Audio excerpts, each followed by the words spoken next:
Hey guys, this is the Funko Friends podcast. I'm your host, Johnny Funko, with my co host, D of a Kind. What's up, guys? And today on episode 69, we have the amazing, the great, a veteran, a very great guy of the community. Poppin, Missouri. Welcome.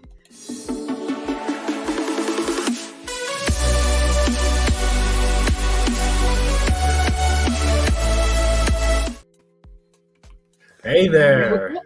What's up, everybody? Oh, There. so let's Nice. get into the questions real quick. Yes, thanks How for did having you come me. up with Thanks for your having me. YouTube? Yeah, of course. How did you come up with your YouTube name? Pops, and I live in Missouri. That's about it. Very original, I know. Yeah.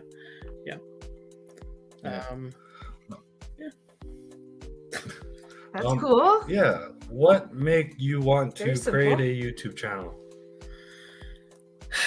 I was actually, if anybody knows the story behind the channel, I was injured in my woodworking shop, had to have surgery, and was laid up watching YouTube in bed. Really? Found a couple franchise kicks, stuff like that, doing stuff with Funkos. Fell in love with Templar Pops, mystery boxes. Bought one, and I've been downhill since.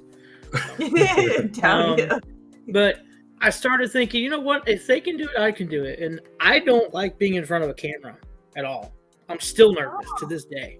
Really? Can't tell. Super nervous. Okay. So, I got a hold of Let's Start Pop Collection Jeremy and Poppin Duo and those folks, and they talked me. They pushed me to do it. They said, if you're gonna do it, do it. So I did, and I don't see an end in sight. That's a good Well, thing. That's a good thing. Yeah. That means you're having fun. Oh, Okay. the day I stop having fun is the day I'm done. Then you're Yeah. done. Okay. I get that. All right, before we continue with the questions, we're going to say hi to a few people in the chat. We got X Gamer Asylum. He Welcome. there. Probably will be playing later. Yeah. Funko PDX. Quick Draw. Anthony Blaze. Regina Sharap. Welcome. Baby Ice. Welcome. Mark. Nice to see you. Sim1. Welcome. And I think I got everybody so far. Oh, Nice. no, I didn't. Ryan Milky. Nikki, your phone went more down. Yeah. Okay. And Umpty. There we go. Welcome, guys. Can't forget Umpty. Hey, everybody. Oh, and Arcade's here too. Hey, just at the Arcade. last What is moment. good? Hi, guys. Thank you for joining us tonight, this Yeah. Saturday. Hope everybody's doing well. So you kind of touched on people Take it that away. you were saying that you were watching when you started your channel. So what YouTube channels do you like and look up to? Like just about any of them. It's not so much. Personally, it's not so much the channel for me. On a lot of them, it is, but a lot of them is just the content they put out day to day. Right. I may love the channel, but I don't like that video, so I may not watch that, or may not watch the whole thing. I try to watch from beginning to end, on all videos. I try not to skip around and just go to the end to find out what happens, stuff like that. Poppin Duo is a huge one for me that I've followed since the day I started, actually just Right. watching videos. And they've been very helpful to me. Of course, all my Horseman brothers, our Tuesday night group, I look up to all those guys. And, just anybody who puts wholesome content out there, who's not Correct. trying to BS the community or anything like that. Mhm. So, yeah. I agree. No, that's great. How long have you been making YouTube videos for? Just over 2 years. It was 2 years in January. Okay. Okay, 2 years in January, so a little bit longer than Nice. yes. Bless you. Sorry, guys, had to Bless you. sneeze. Thank you. So in your opinion, what makes your channel unique and special? What do you bring to the table? I don't think it is. Oh. I don't think it is unique or special. I mean, I open the same things everyone else does. Sometimes I just put my own spin on things. I know nothing about Pokemon cards, and half the world knows that now. But I like to have fun opening them and making fun of their names and giving them a little bit of the backstory. I think that's one thing that helps me. I really don't think I'm any different than anyone else. I try to be, but I'm not creative like that. I don't have that kind of mindset. Something though. You did just say I put my unique spin on it. That's unique and special about yourself. Yeah. And making fun of the names, that's all fun because we always were like, wait, do we know how to say this one? Yeah, Yeah. So I mean, I like that. I think that's fun, and you can have a little bit of fun with it. You might not know Pokemon that much about it, but you definitely seem to have the way you're talking about it, like a passion. So I mean, that's unique and special. I like that. Yeah, I don't. Yep. Go ahead. We're gonna. Okay. I just want to say hi to Headless really quickly. Headless Welcome, in the my chat, friend. and I think did I say hi to Mark? I think you did. Okay, I think is there 2 Marks in here or No, I one? think there's just one. Okay. Okay, go ahead. What you were gonna say there, Poppin? I don't remember what it was now. I don't do anything that I don't do passionately. Right. Yeah. I'm not going to put 50% into a project and then be like, well, why did it fail? Because I didn't try. Everything's 100% or more with me. Usually it's more. That's a great talent to have. To make it succeed. And if it doesn't succeed, it just wasn't meant to be. But if I don't put my 100% out there and it doesn't work, that's my own fault. I didn't try hard enough. So. Right. No, but with the 100% thing, as long as you do your best at the end, if it does well or it doesn't do well, you can be like, you know what? I did my absolute best, and that's all that matters, really. Yep. You know what I mean? That's the way we go through life, yeah. So that's a great quality to have. At least I think so. All right, now we're going to jump out of YouTube questions and jump right into Funko questions. So what was your first Funko ever collected in your collection? The first Funko ever collected was a Bluto from Animal House. Animal House. I got it. I think I got it at GameStop for like $5. And I wasn't really into Funkos. I didn't understand them. And my stepson at the time was collecting some. I'm like, why would you spend $20 or $25 or $15 on a piece of plastic? And now I have hundreds of them. And now, yes. I can't. Okay. Is Animal House a cartoon or something? No, it's a 1970s movie. It's got James Belushi in it. Jim Belushi. Okay. So there is something. I think I've heard of it, or I don't think I've seen it. But I recognize Animal House. Like, it sounds familiar. And that's why I asked. But let's see. Oh, yeah. I've seen those in GameStop before. Bluto Toga Party. Okay. That's cool. And that was $5 back then? Yeah. They had it on clearance or something. And I was like, I like the movie. I love the movie. So I'm like, I'm going to grab it. And that was the first one I ever bought. Some days I wish I would never have picked it up. So. Oh. So our next question is, how did you get into Funko collecting? So how did that come about? Like I said, I was laid up from surgery. Couldn't work. Of course, couldn't go to my shop and work. That was way out of the question because I couldn't even drive. They wouldn't let me drive. Started watching videos. I found that one at GameStop. Like I said, picked it up because I liked the movie.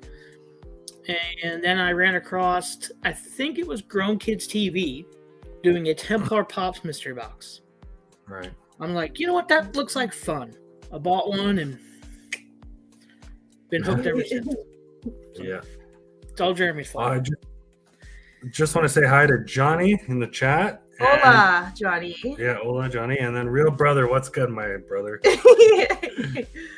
Real Brother, what's good, brother? Yeah, okay. what's good, brother?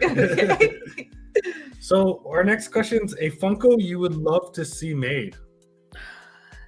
definitely, and I'm gonna wear this now until Funko finally makes it, is Alf, and it has to be flocked. Yeah, it has to be flocked. 100%. I would even take a 10-inch. You know. Okay. Yeah, honestly, we've heard that a few times We've now. heard that a couple Tristan times. said it as well, Yep. and a few other people in the chat. I saw it just go by a few times in other podcasts we've done. People love Alf. Yeah. There's something about Alf. So I hope that gets made for the community. I bet they're in the works. No, I bet it's going to be a con exclusive too. Oh, probably. I think that would make the most sense, you know? Con exclusive? Yeah. That'd be my luck. Okay. So how many Funkos do you have in your collection so far? Between pops and sodas, right at 700. 700. Wow, that's decent. And then I have almost that many for sale, trade, stuff like that. Set aside. For sale, trade, like on the side, you Yep. have about a 700 just to sell them. Ooh. That's not considered my collection. Yeah. Yeah, it's just, but you have it to buy and trade. That's cool. Yep. I hope, are they selling it and trading, or are they just sitting there? Yes and no. Yes and no. Yes My and no? area, people understand pops, but people don't understand the sodas anymore yet. Okay. So they still think it's like a flavor. Oh And I'm yeah. like, you know, Oogie Boogie is not a flavor, or Spider-Man, whatever it may be. And then I show them what it is, and they kind of like, oh, okay. And I saw a few sodas, but not too many when I go to a show or something. It's usually pops. Okay. So our next question is least and most valued Funko Pop in your collection, if you know. Oh, most value will be hard. Least valued. Oh, I do not know. It's probably a soda of some sort. There's probably a $2 luchador out there somewhere. Most valued is one I haven't even opened yet. Okay. I have the Ember McLean from the NFT drop. Oh, wow. And that's going to be That's really $450, $500, somewhere around there. So you do a lot of NFTs? If I'm Not interested in the line or I know the line, I will. But if I have no interest, like Teen Titans Go, I have no interest in that, so I'm not going to spend my money. Now, Nickelodeon was just announced. I'll probably go after that one. Yeah. Right. Okay. Yeah. The only one that dropped that I was interested in was the Iron Maiden one, and I missed out on that one. Oh, Yeah. okay. And yours were probably the My Little Pony. The My Little Ponies are mine, yes. Just want to say hi to Funko in the chat. Yeah. Hey there. And Real Brother says there would have a cat as well with the Funko, with the Elf Funko. Would have a cat with it? Yeah. LOL? Yeah. Yeah. Okay. Locked too, right? So like a movie moment, he could be chasing the cat. Oh, chasing the cat. Okay. Yeah. The cat's from the show, if I remember correctly. Yes. Okay. Yeah. So is collecting a hobby or addiction at this point? Wow. Man, that's. I knew there was going to be some barn burners in here. I want to call it a hobby, but it's to the point where it's probably more of an addiction at this point. Right. But this year, I went into 2023 telling myself, you are only going to get what you want, what you collect. And if you get a mystery box and it's got 4 pops in it and you don't collect any of those, you're going to put them on the other pile and not put them in your collection. Because smart. I was just putting everything into my collection. And I'm like, I don't collect Rick and Morty, but I have 13 of them. Why? Oh. So, yeah. Why? Yeah. I think everybody starts that way. That's how we started. We were just collecting whatever. Yeah, and then we got real cleaned up. picky. Yeah. I wonder if we had a big mansion, would we just collect everything? Or is it because all of us run out of room that we're like, oh, I got to be more picky about I think it really depends on the person, to be honest. Okay. I could see if we had more room, I'd be less picky. No, I think if I had more room, it would still be my set lines, but I think there'll be more. There'll be more anime. There'll be a lot more music. There'll be a lot more Marvel. There'll be a lot more cartoons. No, I got you. Yeah. Movie types. Yes. You wouldn't be like, oh, that's too big of a collection. With Pokemon, there's just so many of them. We're both like, like those massive albums, you know, big those ones. too. I don't have the space for them. If I lived in a mansion, that's a different story. I would have them all over the walls. Because you love them. What was the one we just saw the other day? Alice in Chains. Alice love in Chains, that. and it was big. It was a big Funko Pop, and just can't do it. But if you could do it, you would. Yes. Okay. So about the whole addictions thing, I guess it depends on the person, definitely. but also space. So we were looking through your content and noticed you have a massive soda collection. So what was your first soda in your collection? First soda in my collection was a Barney Rubble. And I only remember this because of the circumstance. We have a Amazon return store locally. They call it the bins. And basically it's just stuff that you or I send back to Amazon. The distributor doesn't want it back, so they sell it cheap to this company, and then they resell it.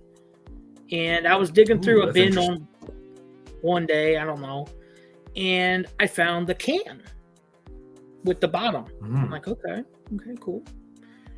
And then I found the figure, Barney. I'm like, oh, okay, this is one of those fun. And I didn't really know what Funko sodas were at that time. I just knew it was Funko, and I'm like, I need it. So I never found the Pog, and I never found the top. And they actually looked for me, kept an eye out, but that's my first ever soda. And Cisco and Nancy Yellboy have it now. Oh, wow. That's interesting. I'm just going to say hi to Mad Hatter in the Hatter. chat. Nice to see you as always. Hope you're recovering really well. Hopefully everything's good. Yep. So our next question is favorite soda in your collection? Definitely my Scarlet Witch. Definitely. Yeah. I'm a huge Scarlet Witch fan, and it still burns me, but I got one on a Whatnot auction. It was a common. I was happy with that. And then I saw the glow in the chase, and I'm like, okay, I need that one too. And I actually ordered 3 of them. And before that, from Poppin' a Box. Right. Still haven't received them. I don't think I'm going to. So, but I have the chase now. Did you get a refund? Or is it? Do what? Did you get the refund from that or no? No. Oh. Sure did. Sucks. This was 2.5 years ago. So. Oh wow. Yeah. Yeah, okay. I don't think I'll be seeing those, but I do have the chase now. I put her and Vision together, so they have a very prominent place in my soda display. Okay. So. Correct. Are those too hard to come by as well? Just wondering, the ones that you didn't get. The Scarlet Witch, it was real hard to get for a while. I don't know. Since I have them, I'm not really chasing them anymore or looking for them. So I don't know how hard they are to get now. Okay. All right. Just a thought. Funko says he would love to get the common. Fungo, yeah, she is fire. I would love to get the common figure of her. Yeah. Fungo, reach out to me. I do have an extra one. There you go. Nice. Yeah, just reach out to me. Gotta love this community. They're like, I got an extra for you. I love when that happens. We didn't write this one down, but do you want to touch upon them? What do you think about those big soda ones? They're not soda, but the bottles. Liters. The liter The ones. 2 liters? Yep. Yeah. So I'm not totally sold on them because of the space that they take, for sure. It's like a 10-inch pop. Where are you going to put it? I have one. I bought a Maleficent and actually pulled the chase.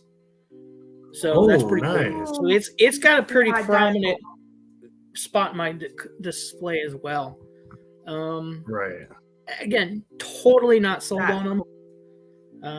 Okay. It's going to have to be something like seriously what I collect to go after it. So, all right. Makes sense. Our next question: what soda would you like to see made in the future that they haven't made yet? Ooh.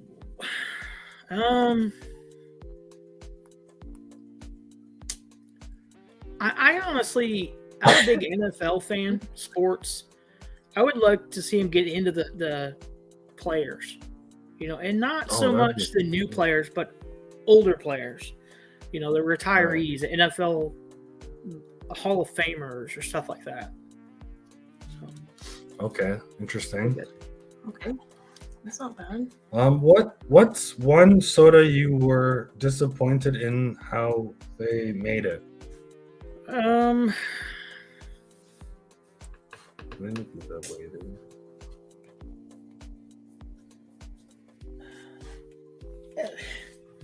kind of hard to say on that one. All the luchadors, they're just, it's all the same, just different colors. I think that would probably be it, just the luchadors, because like I said, they're just different colors, basically, same mold, a little bit different, not much. Okay, I agree with that. I hate when they do that. Just like my new My Little Ponies, they're all the same mold, but different purple, colors, yellow, and like the older version My Little Ponies are all unique and different in their own way. So I hate when they do that. They keep the same mold and just because there's nothing different about each one, So exactly. I definitely understand what you're saying there. So our next question, we need your opinion on this. So what do you think about Funko taking off the numbers on the front of the sodas? I hate it. I completely hate it. Let's say they make 15,000 the first time. They sell good. They make another 15,000. Now we got 30,000 of the same soda. Those 15,000 don't sell out.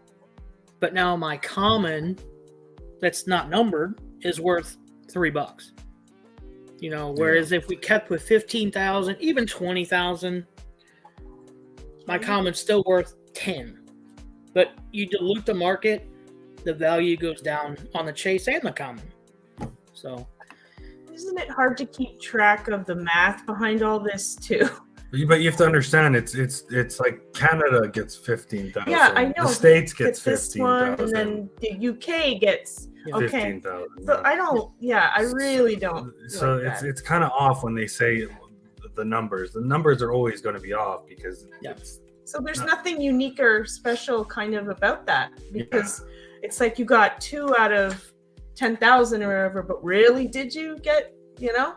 So I don't like how the math is off there. Yeah, it gets confusing a bit. When they first announced no numbers, I was like, yeah, this is a train wreck waiting to happen. Yeah. And a couple of the folks I talked to in the communities think the same thing. Yeah, 100%. Yeah, we touched on that with TechBot and Wanko, yeah, and they're the ones that brought it up first that I even thought about this because I didn't even know the numbers were removed. And when you put it into perspective for me, I thought, oh my God, it takes away from it. It definitely does. Oh, thanks, Headless. I didn't understand like how Canada gets some. Like when I first started collecting sodas, I thought it was all in the whole world, and I thought, how special is that?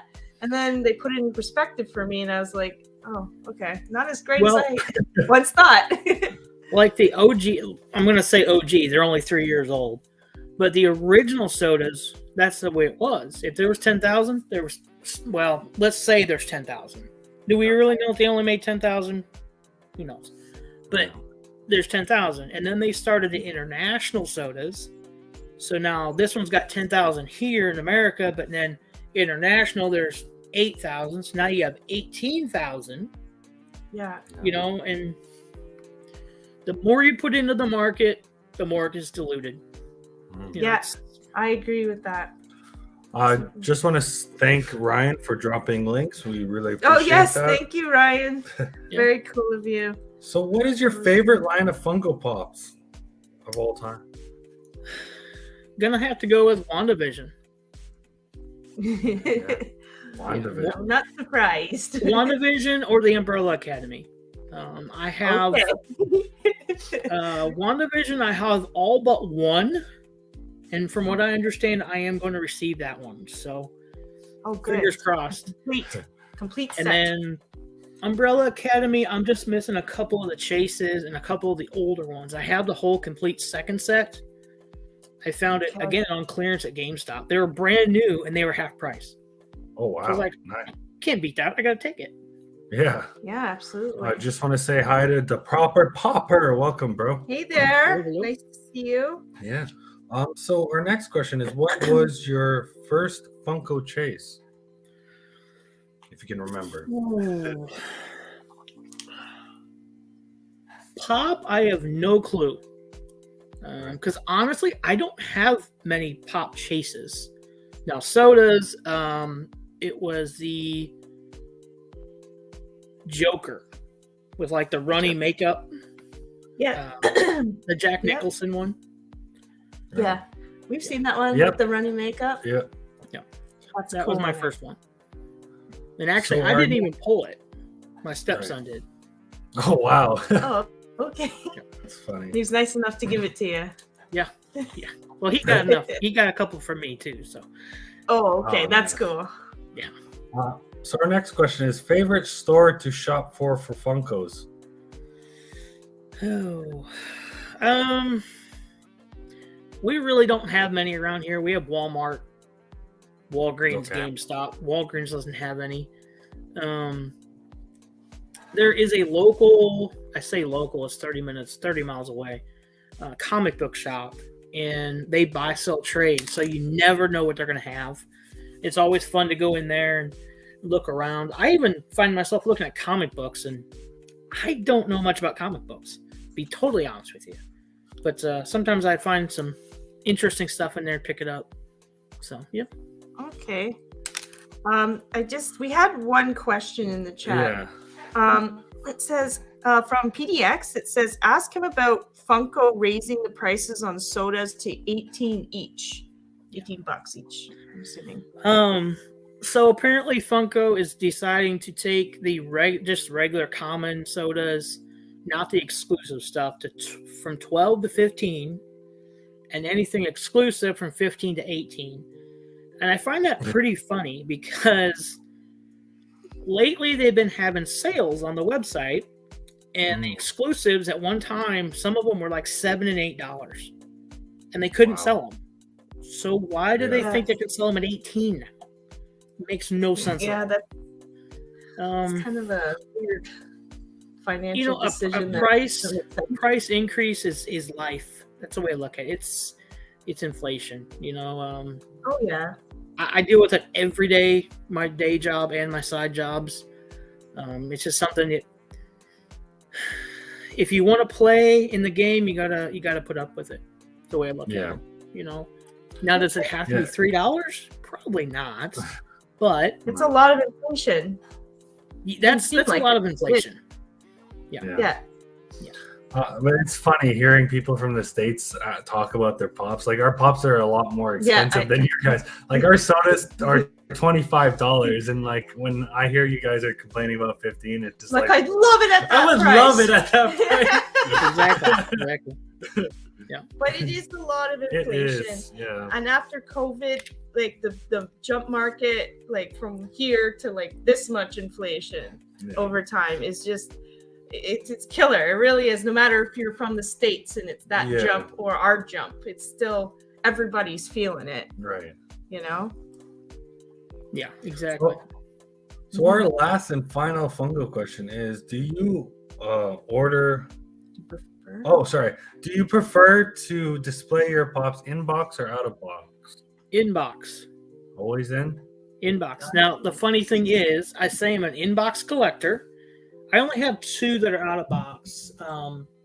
One I customized and one I didn't get with a box. So he just sits out. But now my Chase sodas sit on a shelf out of can. Oh, yes. Okay. So it's 50-50. I think I have a couple out of box because the way it came was the box was mushed. So I was like, there's no way of saving it. So I display a few out of box that I have. A couple others we got from secondhand stores. Like if you go in the toy section, sometimes kids, they get Funko Pops from their families or whatever, and they play with them, and then they don't realize their value or anything, and then they get resold in secondhand stores. So it really depends. Like I think I'm an in-box collector so far, but sometimes you have to collect out of box in certain circumstances, right? Yeah. Now, like I'm looking right here, and I have 3 laying right here on a table next to me. They're out of box, but that's the way I got them. So the only way I'll display a pop out of box is if I find it at a thrift store or a Value Village or something. That's what we were just saying. Yeah. So. And then I have my sea otter that is part of Harry Potter, and I didn't want that in the house. He's like, I really hate Harry Potter. Can you just display that out of box? I'm like, no problem, I'll do that because I wanted at least my sea otter to be out of box because I love sea otters anyway, and I wanted it to display it not out here in our living room, kind of in the bedroom. So then you got, sometimes you have to negotiate with your partner. Okay, can we take one and put them out of box or whatever? But yeah, if you ever want to sell them, or like you're not too into one and you want something else more, inbox I think is best because that's what people want, right? It's a collector's item. Definitely. So if you're a buyer seller, you got to keep that in consideration, right? Yeah. So definitely. Yeah. Okay. All right. We're doing veteran questions now. Yeah. Now I am not a veteran. Okay. You're not. I am not a veteran. No. I'm from a veteran family. Okay. I have never served, but I do a lot for the community. So. Oh, okay. All right. Well, thank you for your family's services then. But okay, so some of the questions we'll modify then. Like, when did you enlist? Because you didn't enlist, did you? No. So okay. So we'll go to the next one. Sorry about that. That's okay. You said your family. Let's just talk about your family being. Is it a bunch of people in your family, or is it your father, your mother? My mother and my father are both veterans. My uncle was in the Marine Corps. My dad was in the Marine Corps and the Army. Oh wow! And then my mom was in the Army Reserve as well. So. Oh my gosh! Okay, so it's very much an influence in your family. Yes. Okay. We got a question from the Popper Proper. When Poppin, Missouri, when is your next mystery box, if any? I've been. I had a soda mystery box going for a little bit, and I had a hiccup with it, so I took it down. Mm-hmm. But I've got enough pops to do a mystery box. I might run one probably the end of February. Oh, okay. Beginning of March. Okay.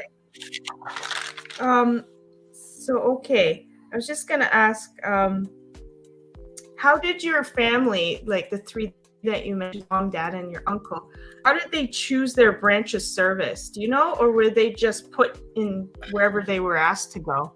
My uncle, he just enlisted. My dad actually lied and said he was older than he was to join the military. Oh my goodness. And I think that was more out of he was on the verge of getting in trouble, and kind of just went that route, and that really helped him. And then my mom, I really don't know why she enlisted or why she joined the National Guard Army. Okay. How did your family and friends react to your family being part of the military? Were you guys okay with it, or were you worried? No. My dad was in the early 60s in the Marine Corps, and then 70s and 80s in the Army, and then mom was in late 70s in the Army. So that was actually even before I was born, most of it. I think my dad retired when I was 5, but that military has been instilled in me my whole life. I mean, he was a Marine until the day he passed away, and our family ran that way. Our family ran not like it was boot camp, but it was. You know, you knew what to do, when to do it, what not to do, and if you did, there was consequences.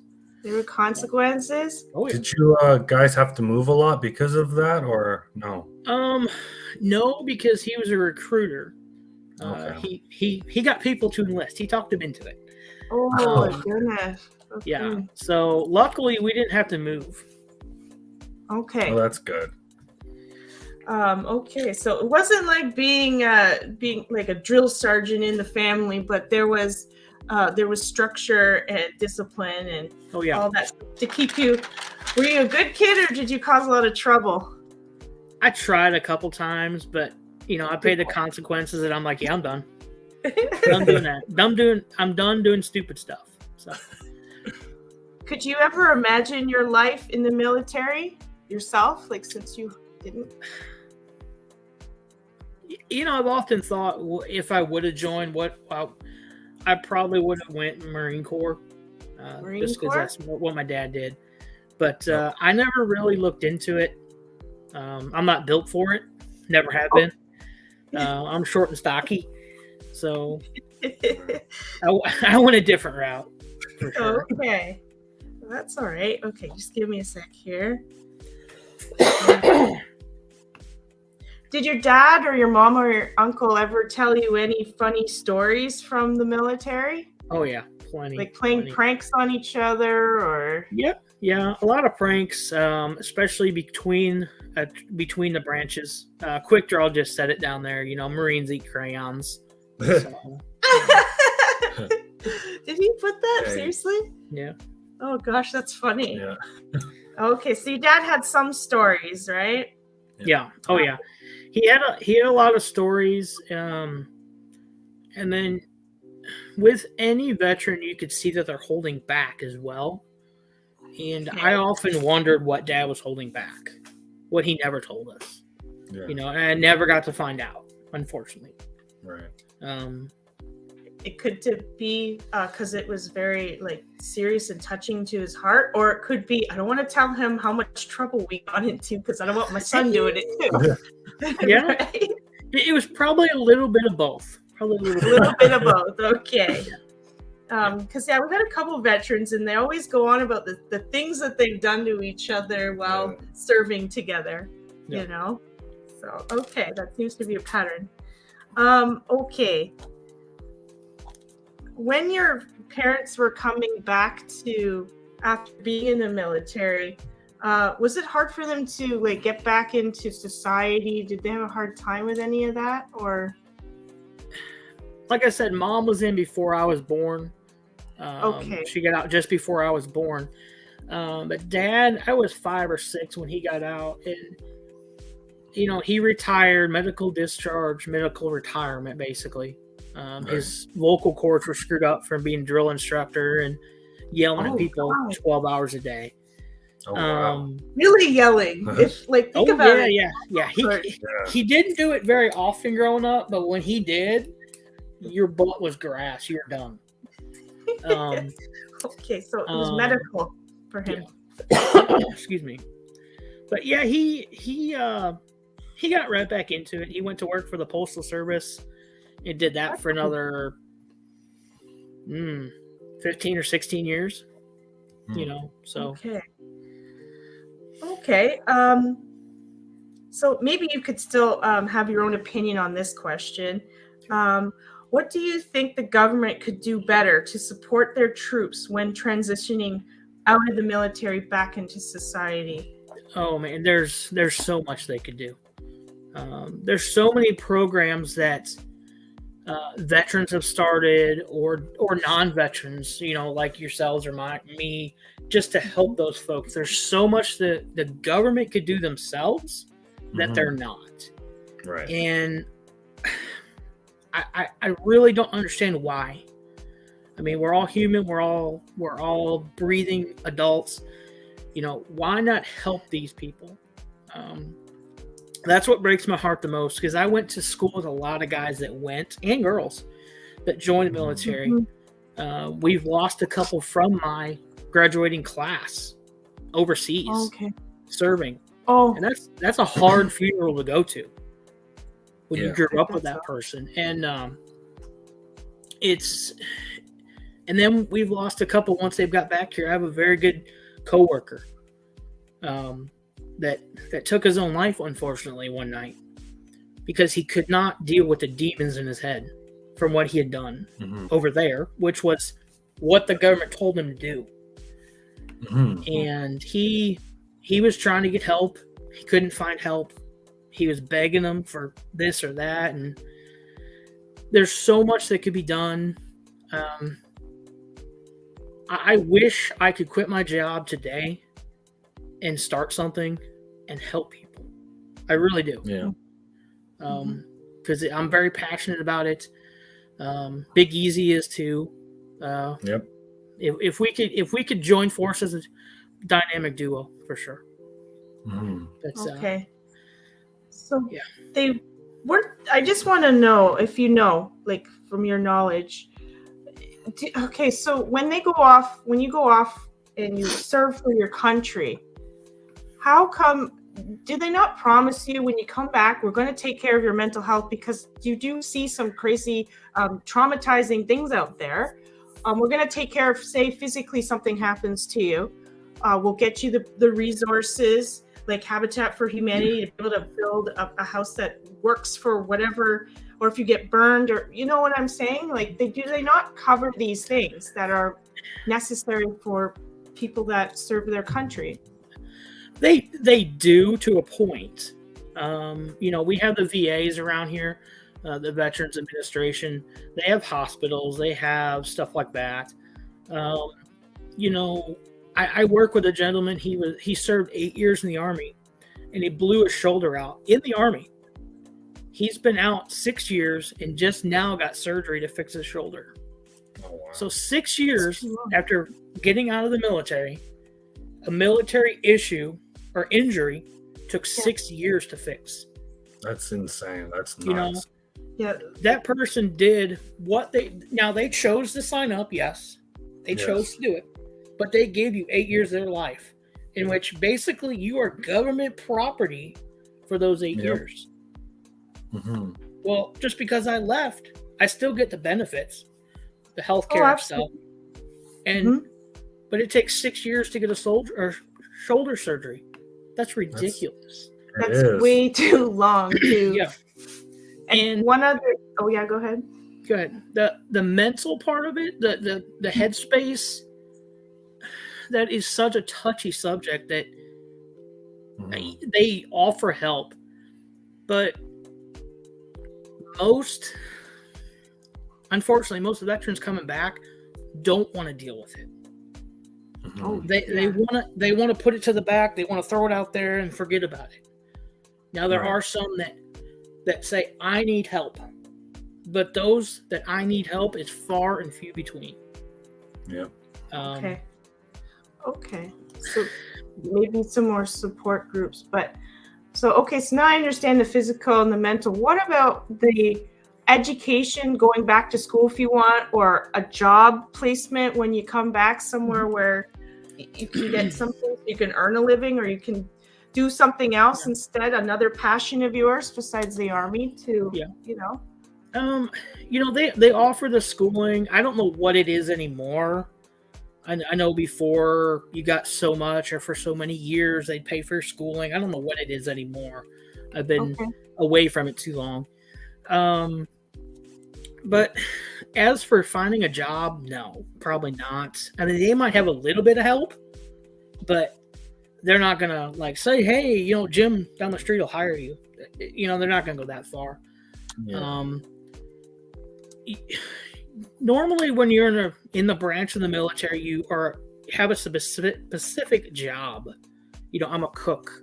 I'm an airplane mechanic. So when you get out, usually you can follow those lines into a job. But Right. Okay. There again, you go back to the physical limitations, the mental limitations of a veteran. Do they feel like working? Do they want to work, or do they hurt too much to go to work every day? You know, do they forget to go to work every day because of trauma? You know, but yeah. Yeah. Okay. So I'm sorry to bring down the vibe. No, it's no. I wanted to know. We need to know. I wanted to be informed about like what do they get taken care of? Do they not? Like I actually was curious as to how it. And you do this on a side note, right? This is a side job that you do or you're part of with Big Easy. Yep. Yeah. Almost every Sunday night, 9 o'clock Central Time. Usually, we go on for about an hour, and we just chat about what we've been chatting tonight. You know, we chat collectibles, we chat Funkos, we open Pokemon cards, whatever it may be.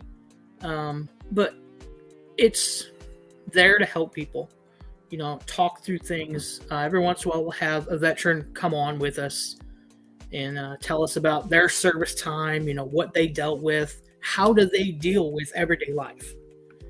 So, you know, if I deal with it by collecting these funny things, that may help someone else. It may hurt them, but it may help them, you know, so. Yeah, absolutely. Sorry, you wanted to... Yeah, I just want to say hi to Keith. Keith Bird. Kenneth Bird. Sorry, Kenneth Bird. Mama Ice and Sharon. And Sharon Pups and Plants. Hi guys. Hey, Sharon right there. She's a Terminator for sure. Yeah. We had her on a Sunday night, and she told us some stories about her life. Wow. Yeah, we know. We have a idea. Know we've interviewed her as well. Some things. Yeah. But thank you for at least sharing that with us, just so we had a better understanding of it. So now we're going to go to something fun. We're going into trivia. Are you ready for this? I don't know if I'm ready or not. Okay, so the two that we decided to do is algebra and spelling. No, I'm just joking. just kidding. WandaVision and what's the other one? Umbrella Academy. Okay. Well, but before I start though, with WandaVision, it's an older show, is it not? Oh, it's probably a year and a half, 2 years old, maybe not. Maybe. Oh, it's fairly new, yeah. Because we've seen it or maybe it's Umbrella Academy. Which one I was looking up? It might be Umbrella. Something felt like it was a little older. Umbrella Academy is older. Okay. Because I've seen some of the Funko Pops in the stores, like a lot of them. Yeah. So I don't know if they're not popular or like what the issue is, but we have seen them before. Yeah. So, okay. So let's get into it. Which SHIELD agent helps discover what's happening inside of the hex? Monica Rambeau. No. No. No cheating. No looking it up. No looking it up. If that's what you're doing. No. No? No. Okay. Jimmy Woo. Yeah, you're right. Okay, because when he went like this, yeah, he's like, I'm like, did I spell it wrong or did I not get it right? Jimmy Woo? No, you're right. Yeah. Okay. Phew. Okay. What are Wanda's kids' names? Billy and Tommy.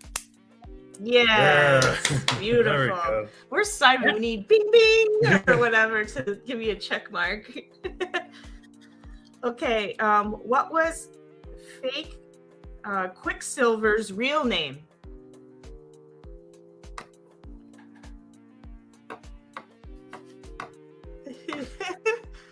There we go. He dinged in the chat. Oh, thank you, Simon. You're gonna have to go with is that Agatha? Nope. Nope. Yeah, I have no clue then. Fake Quicksilver's real name was Ralph Bohner. Bohner. I think it's Bohner. Bohner. Okay, guys, that's how it looks in how it's spelled. Nice. So yes, Ralph Bohner. Nope, nothing ringing a bell there. No, not at all. Honestly. Okay. All right. How long were Wanda and Pietro stuck across from the Stark bomb?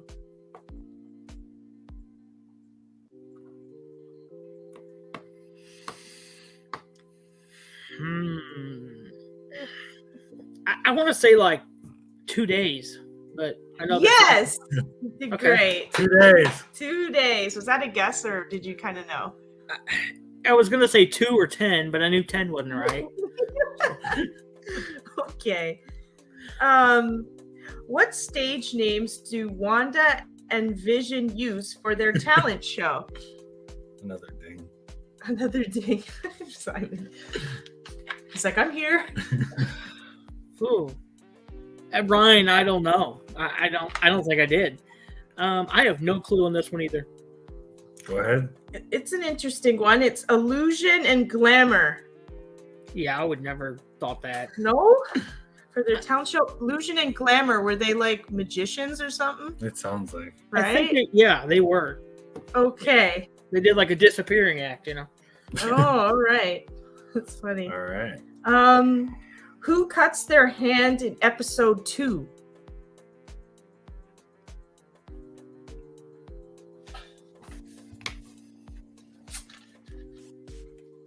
It would have to be Wanda.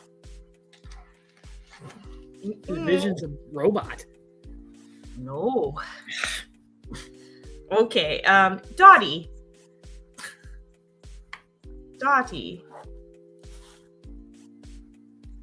Okay. Was is this like when we looked this up, I'm like, I feel like I've got these wrong or something, because he's like, what is she talking about? No, I love the show, but I tend to watch stuff and not take stuff in sometimes. No, that's fine. But Dottie is a name in there, right? Somewhere? That's something you recognize, the name? Not really. But if I showed you a picture of Dottie, you'd be like, oh, I know who that is. Yeah, probably, yeah. Oh, okay, he's more of I know who it is now. Yeah. We're good. You do. We're good. We're at the pool. We're at the pool. Yeah, I got it. Okay, cool. Cool beans. All right. Yep. What does Wanda use to defeat Agatha?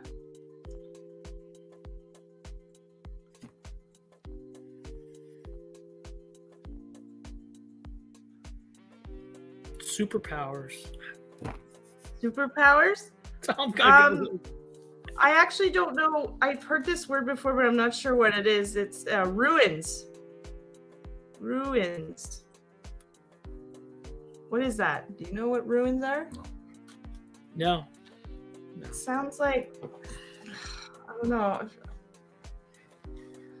Ruins. It sounds like a place or something. Yeah, it sounds like an ancient place to me. Yeah, like the ancient ruins or something. Yeah. Quick draw said chaos magic. Maybe it could be right. We could be both on the magic.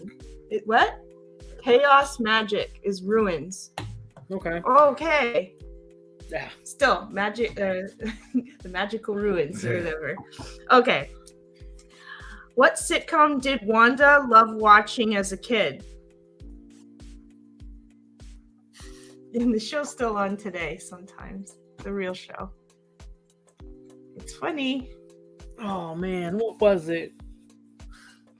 There's a lot of women in it. They're comedians. Sex in the City? No, just joking. Not Sex in the City. I'm joking. I'm gonna have to go with Golden Girls. I don't know why, but Golden Girls. That's a funny show, I've heard. But no. It's the Dick Van Dyke Show. I've seen it. Yeah, it was. Good. Yes. The Dick Van Dyke Show. And this is an old show, right? Yeah. But they like redid it to nowadays, and Oh, that's good. oh, they are funny girls. Oh, Sharon got it right. Oh, did she? Yeah. All right, Sharon. Good girl, Sharon. Hey, Winko. Hey there, Winko. Nice to see you. What makes Vision's body malfunction? This was a weird one too.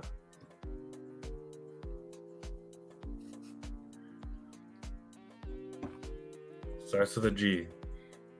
He tried to go out of the Eastland. I know that. I'm telling you, I didn't take it in. I don't know. Okay. Please tell me this makes sense, because it does not make sense to me. Quick Draw got it right away. What? Is he looking it up, or does he know these he things? actually knows, probably. Okay. He probably knows. Okay, so what makes Vision's body malfunction? It says gum. Gum. Is it because he's stuck on his shoe and he can't Sharon move? got it too. Like, I'm gonna have to go and watch this show. Like, Yeah. Apparently, I'm gonna have to rewatch it. Yeah. Hey, Marble Cuphead. Hey, Marvel, good to see you. Okay, so now finish this quote. Yeah, so finish Vision's quote. Okay, so what is blank, if not blank, persevering?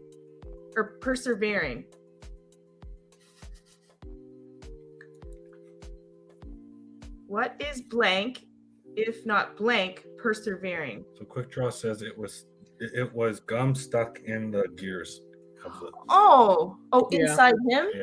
Oh, so he's like a robot, sort Yes, of. he's a robot. Ah, that makes sense. Okay. Yeah, so it was Marvel's a not robot. you. Or Vision's a robot. Yeah, basically. Oh, okay. So what is blank, if not blank, persevering? It's kind of a nice quote, actually. I have no clue. I'm drawing a blank. It's a hard. I thought this one would be kind of hard, because you have to remember a quote by Vision. This guy Vision. Winko. What? Oh my god. He's gonna keep going. He's gonna keep going. Yeah, you're never gonna live that down. Yeah. It's so funny. Okay, do you want me to give you some Yeah, help? go ahead. Okay, so what is grief, if not love, persevering? I thought that was a nice quote. It is. By a Yeah. robot. It should be on a Valentine's card. For sure. It should, shouldn't it? All right. All right, so that was good, but you're not done yet. Yeah, You're not out of the woods yet. Now we're going to failed. do Umbrella Academy. I failed that one miserably, so hopefully this one's better. Yeah. This is just for fun, don't worry. Yeah. And these were pretty hard, some of them, I would say. But yeah, so now Umbrella Academy, okay? Let's see how you do here.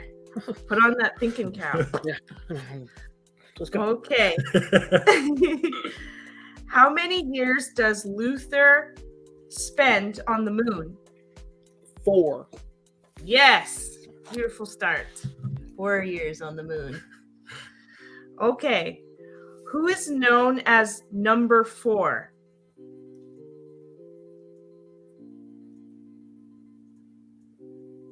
I guess people are known as numbers in this show. Umbrella Academy. Yeah. Ben is number 4. Nope. Did you say Ben? Yeah. No, Ben is not number 4. No. Johnny Trackers.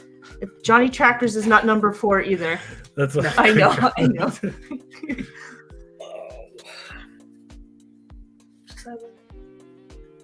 Allison. No. She's 2. I don't know. What is Santa's last name? Oh, it's Klaus. Klaus. Yeah. Okay, yeah, Klaus, not Claus, but he got it. He got it, yeah. He got it. Very good. Does that ring a bell now? Klaus being 4? 1, 2. Oh, he's counting it over there. Yeah, that's right. Okay. All right. You could have just cheated. Oh yeah, I could have just looked over. Does it say that on the Funkos, number 4? No. No. Now, Okay. number 5, it does. Oh, okay. Yeah. Okay. Yeah. Which character possesses the power of sound absorption?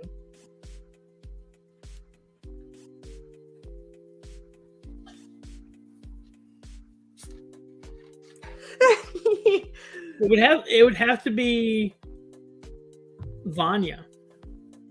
Vanya, yes. Correct. Very good, very good. Other than Vanya, which character has shown to be able to use sound absorption? There's another one, apparently, who can use sound absorption too.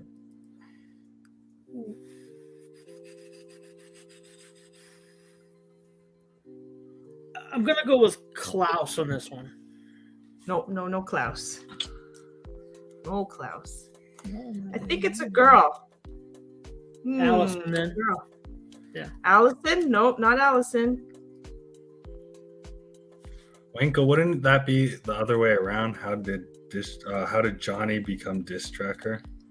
All right, Waco, take a break. Cause for the cause. I don't know. Okay, it's Leela.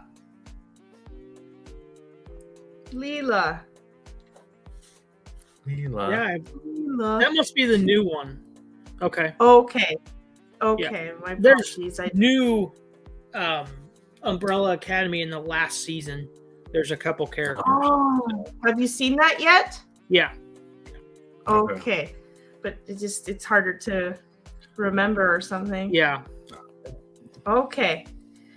How many women gave birth without explanation in 1989? I got this one right, but it was a guess. I think it was 7. No, it's way higher than that. Whoa. Way higher. 12. Nope, higher than that. That was my 2 guesses. Okay. 43. Jinx, you owe me a cook. Yeah. Okay. Yeah, I remember 43, that. does that make sense? Yep. Yeah. How do women give birth without explanation? I don't understand that. 43 of them are like, I just gave birth. You know. That happens. I'm gonna have to watch this show. Like these shows are very different, like out there. It really only shows one birth, basically. And then it goes into the show. Yeah. Okay. Hey, Shorty. Oh, Shorty in the chat. Nice to see you. Okay. Who developed the Umbrella Academy? Reginald Hargraves. The creator. I think maybe the original. Yeah, Reginald Did you say who it Hargraves. was? Yeah. Oh, Reginald Hargraves. No, it doesn't say that. So it must be the new person then who created it or developed it. That's the only one I know. Want to say it? Okay, Steve Blackman.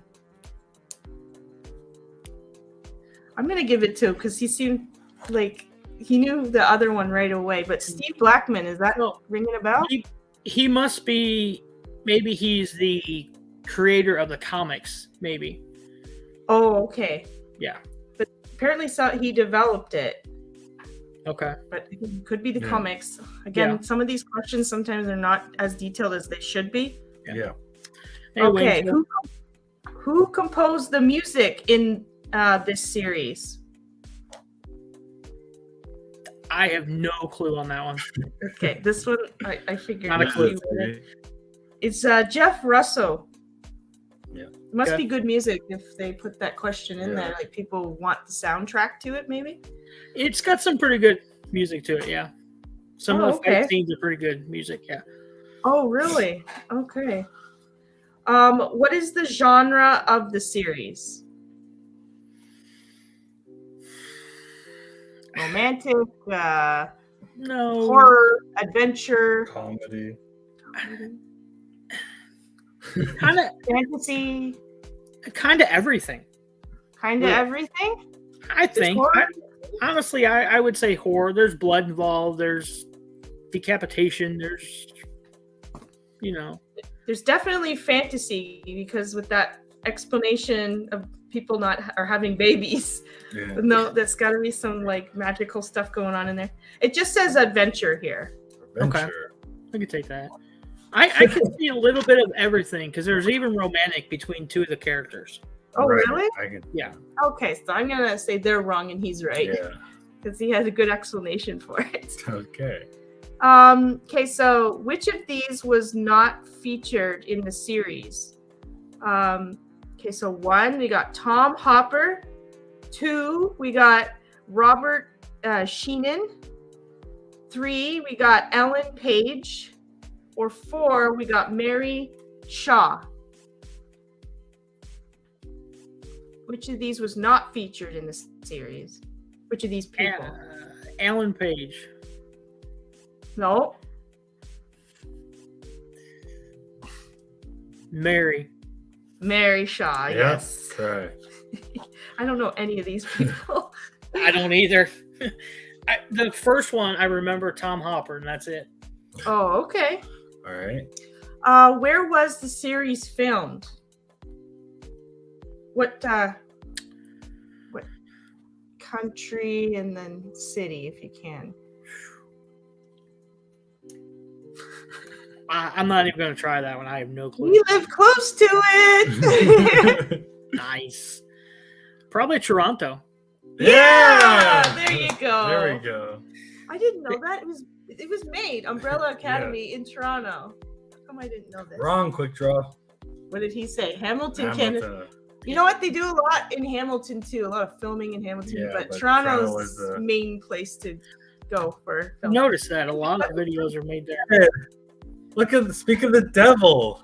Hey, Big Easy. Oh, hey, Big Easy. Yeah. Nice to see you. Oh, perfect Hey, timing. Yeah, perfect timing. Are you psychic? So our next segment is Ask a Friend. So Big Easy gave us 5 questions to ask you, and we're gonna read them out. And let me tell you, they are creative. Oh, he's already got an idea. No, these are great questions. I was like very happily surprised when I saw what his questions were. Okay. Oh, okay. Parts of it was filmed in Hamilton. Okay, good to know. Oh, was it? Yeah. You guys looking this stuff up just to know. Okay. But you did great. I think you did wonderful. Okay. You gave it a good effort too. So thank you. Okay, so first thing Big Easy asks is, what is your favorite video you've done?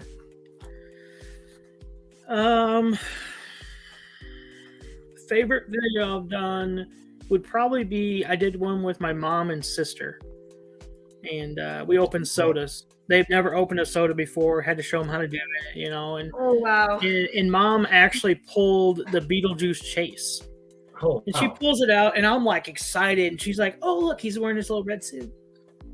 Like nothing. And then I'm like, "That's the chase." She's like, "Oh, it is? Oh, okay." That was it. She was just like, you know. That would probably be the funnest, my favorite one that I've ever made. And then I'm really having fun with the woodworking videos that I'm doing as well. I've always kind of refrained from doing that because I don't do everything by the book, and I don't want somebody to do it my way and get hurt. So I try to but some folks talk me into it. I'm really enjoying it. Oh, that's sick. That's good. And you know what? With your mom, newbies luck. They always get, and it's always fun to watch people that don't know what's going on when they open it. They're like, "Oh, yeah, that's nice," and it's like, really where's the energy at? It's like the best thing ever. Yeah. I'm like, okay, we're gonna seal this back up. You're gonna be excited this time. Oh, you had to show them how to turn it over and like show the pog or whatever, right? All that sort of thing. Yeah. Oh, that sounds wonderful. That's a good one. Okay, who has the best beard on YouTube? Ooh, best beard on YouTube. Wonder who I'm gonna say for this one.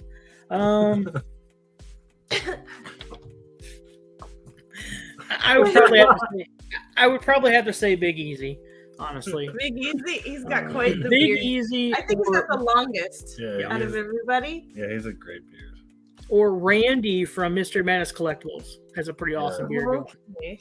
So yeah. Then I have a follow-up question then for Big Easy. Do you put beard oil in your beard? My sister got some for Jonathan for Christmas, and it makes it super, super soft.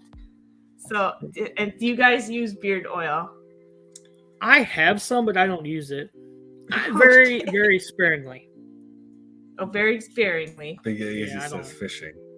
Fishing. He's fishing for what he said. Yeah. Oh, okay. And he says nope. He Nope. doesn't use- Nope. All natural. All natural. It's not nice and soft as it is. Okay, do you comb your beard, then?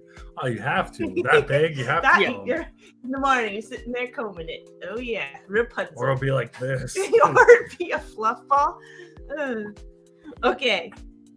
If you had to start collecting something else, what would it be?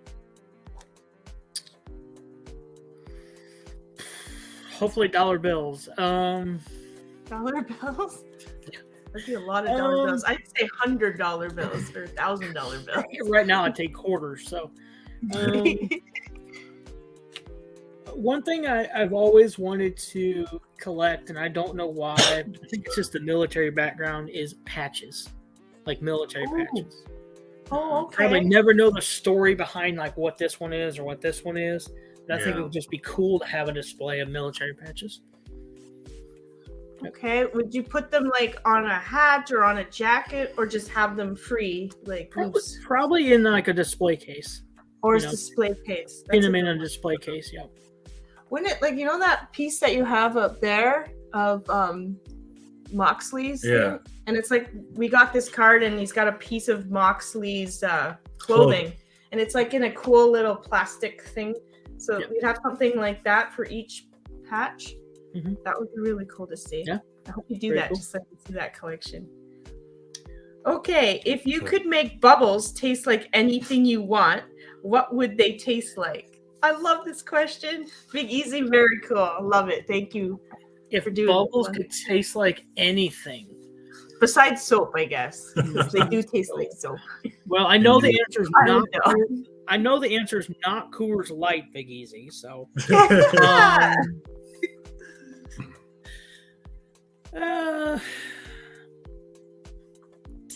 tastes like anything. Tastes like anything. What's your favorite? Okay, flavor? this is way out left field, but my grandma used to make rice and raisins with cinnamon in them. No one Right? can make it like her. No one in the family Oh. can make it like her. If bubbles would taste like that, I'd eat bubbles all day long. So rice with raisins in it, And in Yep. the rice, and then she'd sprinkle cinnamon in it too and mix it. that's interesting. That's a, what does she call that recipe? I have no Very clue. Oh, okay. Rice pudding? Something like that. Could be. Seems like that. Could be. Oh, and no one can make it like that. So you'd be eating bubbles all day long then. Oh yeah, I would. If it tasted like that, I'd eat bubbles all day long. Okay. Okay. If you had to change your name to another state, what state would you pick? So instead of Poppin, Missouri, Poppin. Oh, hi, Jennifer Pace. That's what I said too. Like rice pudding. Yeah. We're on the same page there, Jen.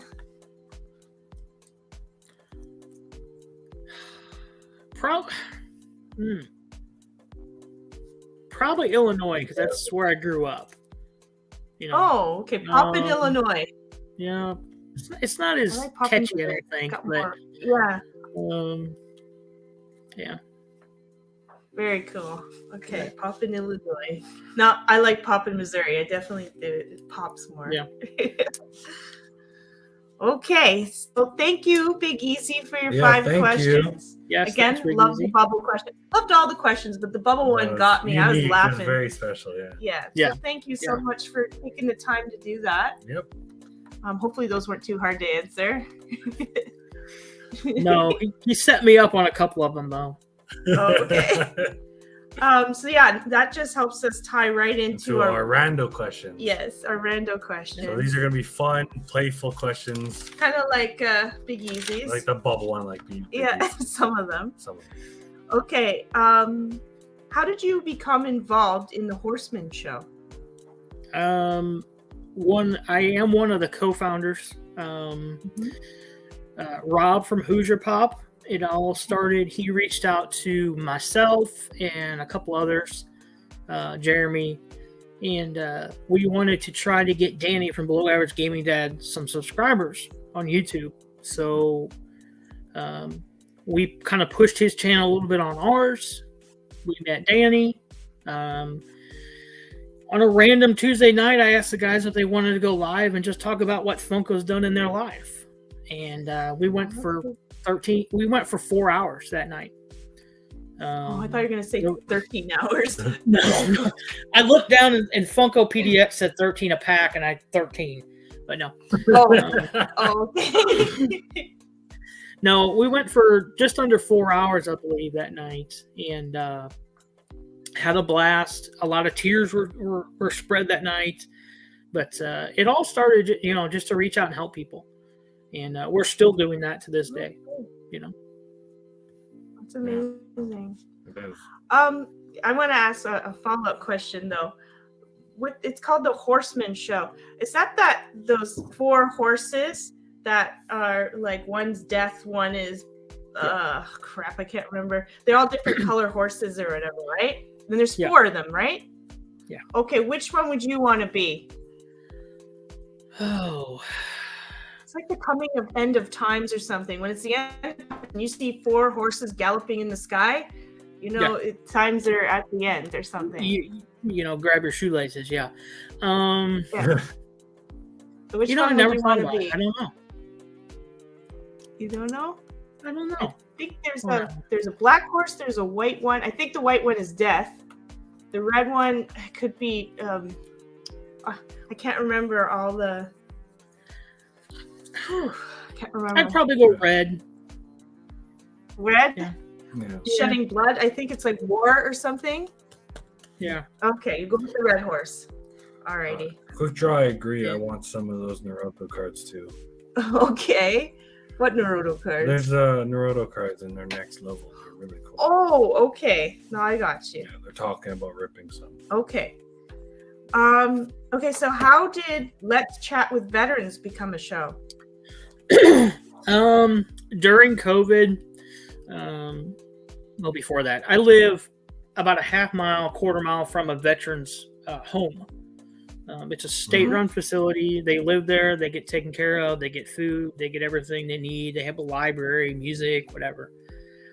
And growing up in a military family, I understand, people have stories, and I wanted to learn about their stories. I always have been interested. So I started Let's Chat because I was going to go up there and I was going to volunteer and help and talk to these folks. And if they would allow it, put it on a video, because there's a couple World War II veterans still here. Oh. They're not going to be here much longer, unfortunately. Right. And they have stories that will never be told, never be heard. And I wanted to get those stories out to the community if they'd allow it. Right. COVID ramped back up right about the time I was going to start the channel. They locked everything down. No visitors, no volunteers, no nothing. I got frustrated with it and said, I'm done. I'm not doing it. Big Easy reached out to me, said, hey, I heard you got this project going. I want to be part of it. And we've hit the ground running. Last year kind of hit a snag with him moving. I was in a weird headspace for a while too. At the end of the year, we kind of got off track, but beginning of this year, we've kicked it back in gear. We're doing every Sunday night. We've got a couple more guests lined up for the next coming weeks, so that's pretty cool. But yeah, it all started because I had a crazy dream of going and talking to old people. So. Yeah. No, and then when you got frustrated. Well, that sounds so interesting. I would 100% watch those videos. Yeah. Because I like listening to stories. And they probably have very interesting, some heartbreaking, but some funny stories. Some you would enjoy it. Yeah. I think, you know what I mean? Because they've seen lots of things in their time. So, you know what I mean?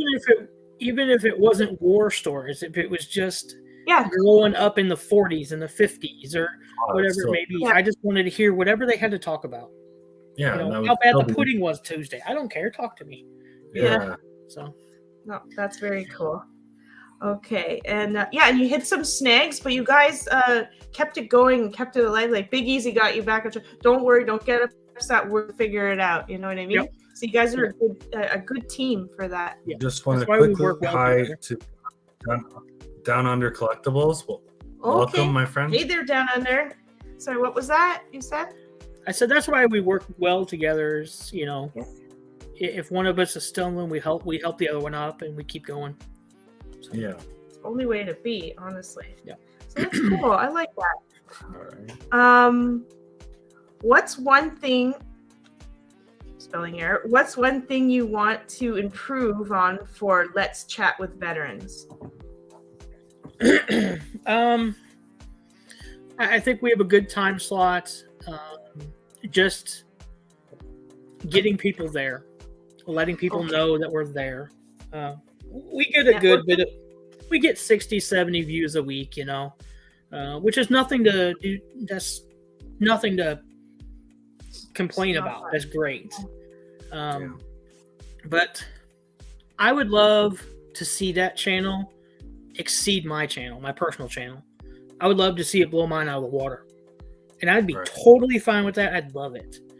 And that's one goal for this year, is to somehow get that channel to 1,000 subs and 4,000 watch hours. You know, It'll get there. So everybody in the chat, you hear that? We gotta help support it, help it get bigger.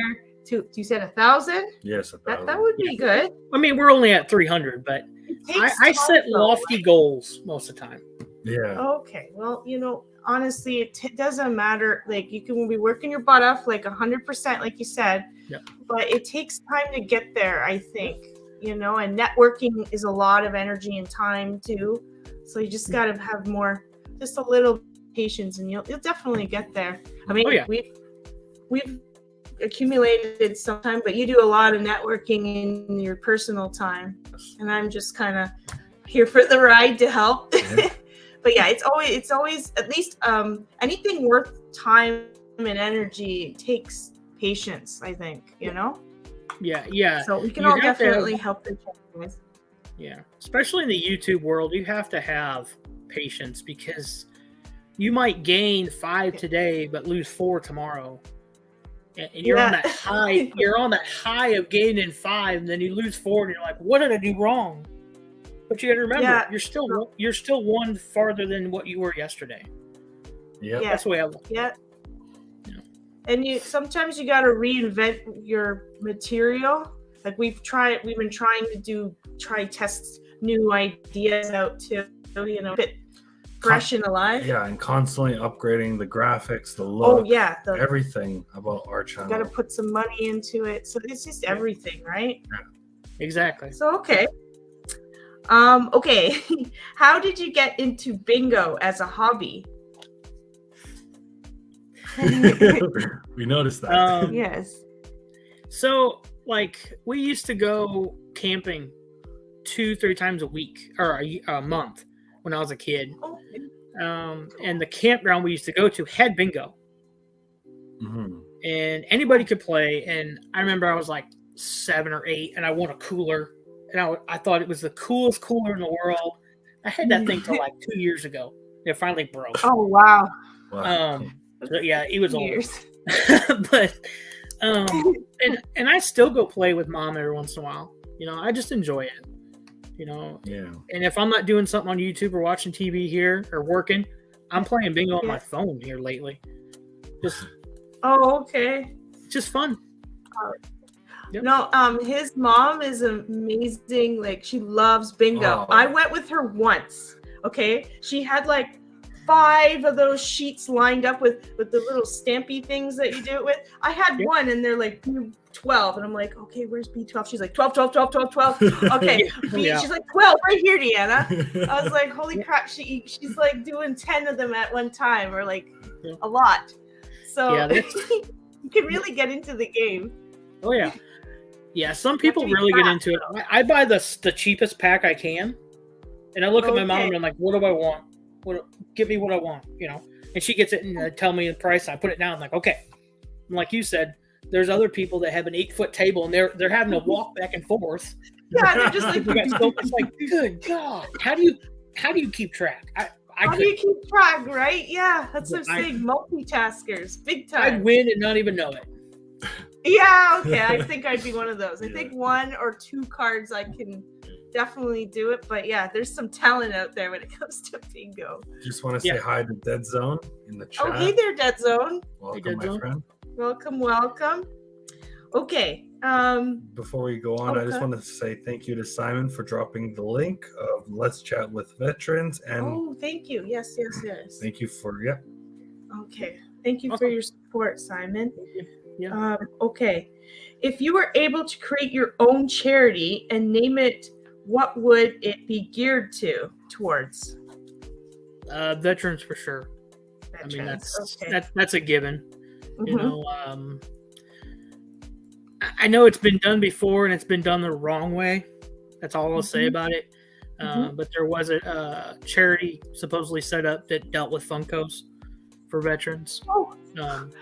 Okay. And I think that would be one great way to tie everything together for myself because I'm so engrossed in them. Yeah. But I would love to. It's a back burner goal, but it's a goal to start something sometime, some kind of charity. Okay, what would you name it? You have a name? I really don't.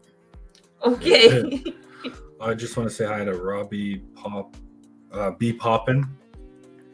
Robbie B Poppin, what's up, my friend? What's up? What is good? What is good? What is good? Okay, so you saw this on his Instagram. Yes. Okay. I did notice this. So this is a very serious question. This is very serious. Okay. Ketchup or no ketchup on a hot dog? That is the real question. No ketchup? No ketchup? Why? Nope. As I said, I was born in Missouri, but I lived in Illinois most of my life. And Chicago, you do not, I'm going to repeat that, do not put ketchup on a hot dog. If you go to a true Chicago hot dog stand and you ask for ketchup, they'll probably kick you out. Okay. Yeah. That's crazy. It's like. But that's the most common thing you hear about. Okay, so what do you put on it then? Yeah, what do you put on it? I put mayonnaise. Mayonnaise is good. Yeah. Some people put sauerkraut. I've seen that at those hot dog stands. I've seen mustard, but ketchup is a big no-no. That's crazy. Yeah. Oh yeah, no. In Chicago. Yeah, most places don't even have ketchup in the restaurant. Now some do, but because kids. But most places they don't even offer it. Wow, that's crazy. Okay, so follow-up question, not fully related, but you're eating KD for dinner. Ketchup or no ketchup? What's KD? Kraft dinner. Kraft dinner. Is that macaroni cheese? Yes. Yeah, that's macaroni and cheese. Okay, I didn't know. No.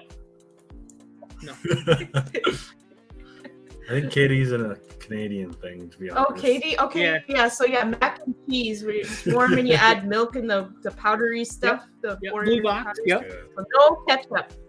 Okay. No ketchup. Sometimes people put ketchup on their. Ketchup is not for poutine. Ketchup is for poutine. It says. No, it's not. No. It's gross. That's disgusting. It's gravy and cheese curds. Gravy and cheese curds.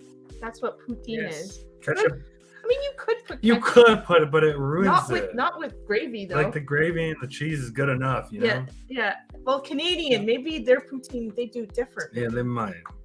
Or whatever they call poutine down in the States.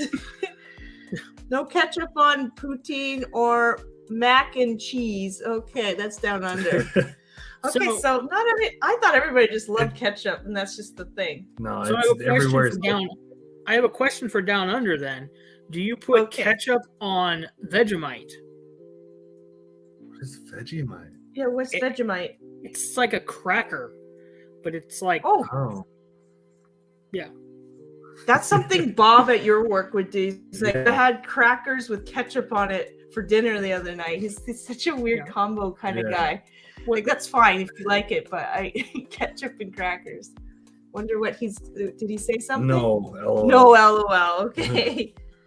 All right. That was a good one. So now we know a whole bunch of things about ketchup. All right. What is the best meal you have ever eaten?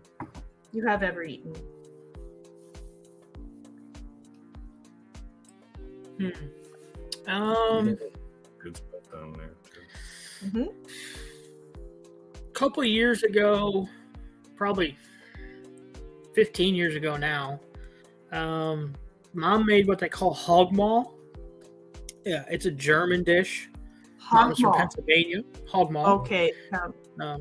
Yeah, it's sausage, hamburger, onion, and potatoes, and you cook it inside of a pig's stomach or like a lining.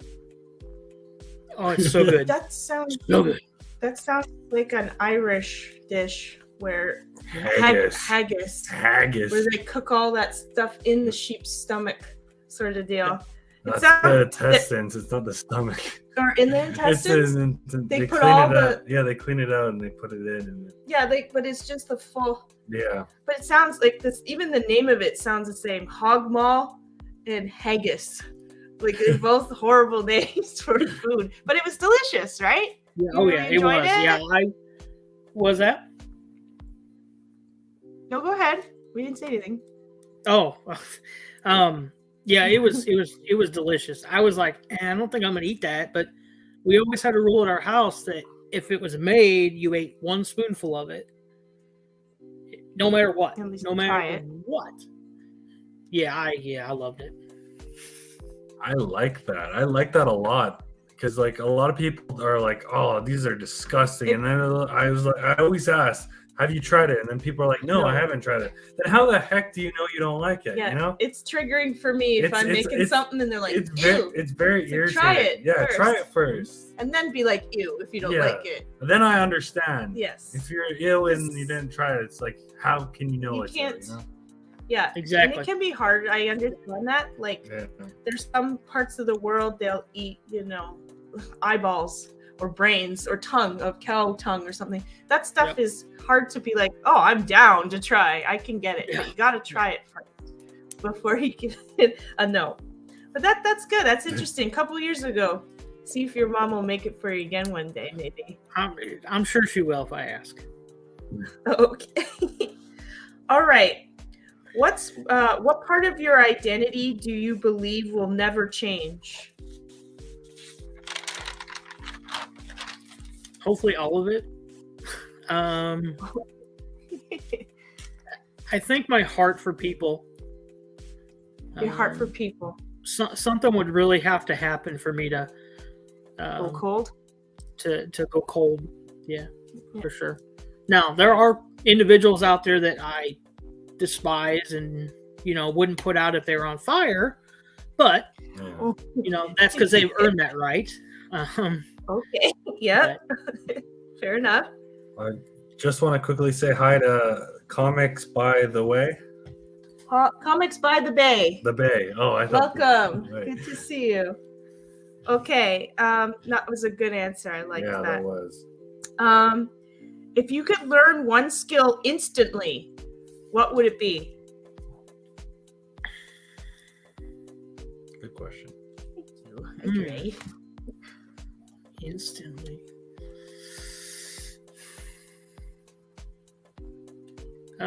Goes back to my woodworking shop. Probably working the lathe, turning a bowl, something like that.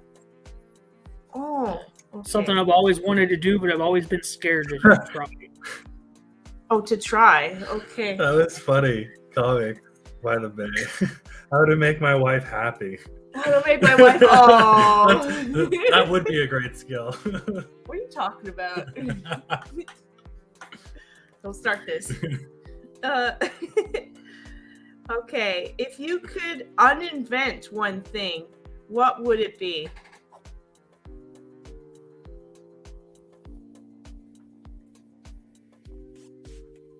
What's one thing you're like, why did they invent this? This is the stupidest thing they ever did. Oh, I'm gonna.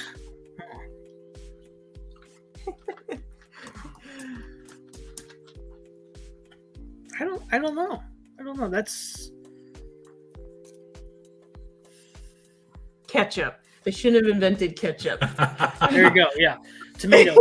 We're saying Funko Pops. Hamilton. Funko you really Pops. have never seen Hamilton. So I've never seen, but it's stupid and nobody buys them. Yeah, ours are all. Yeah, they're still sitting there. I really don't know. I mean, underwear.